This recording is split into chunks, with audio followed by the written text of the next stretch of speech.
আচ্ছা, লাস্ট কথাটা হচ্ছে পয়সা, জানেন তো কীরকম বলুন তো? আমি আমার অফিসে দেখতে পাই একজন ব্যক্তি আছেন, মানে একজন দাদা আছেন। উনি নিজের বাড়িতে এক গ্লাস জল ভরে খান না।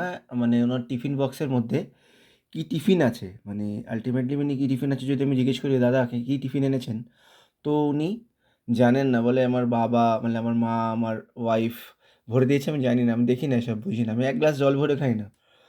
তো সেই লোকটি কাজের সূত্রে বা টাকার জন্য, বলতে গেলে টাকার জন্য আমি তাকে দেখছি যে ডেস্কে চা, মানে প্রত্যেকজনের ডেস্কে চা বা চা করছেন। আ আমি বলছি না চা করাটা খুব ছোট ব্যাপার, মানে একদম ছোট ব্যাপার না, একদম আমি মানে সব কাজ সমান। বাট যেই কাজটা করছেন সেটা হচ্ছে সবাইকে খাবার সার্ভ করা। যে নিজে এ মানে বানিয়ে সার্ভ করা, এই কাজটা করছেন। যে নিজে এক গ্লাস জল ভরে খায় না, সে কাজের তাগিদে, পেটের তাগিদে, পয়সার তাগিদে অ্যা খাবার সার্ভ করছে, মানে খাবার বানিয়ে সার্ভ করছে। এটা ওটা দেখার বিষয়। সো সব রকম জিনিসই হয়।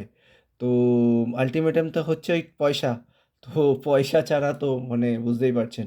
তো ব্যাপারটা এটাই, যে নিজে জল ভরে খাচ্ছে না, কিন্তু লোককে জল খাওয়াচ্ছে শুধু ওই আ কিছু টাকার জন্য। সো পৃথিবী চলতে হবে। ভগবান তৈরি করেছেন এরমভাবে, এই পেটের পেটের জন্য।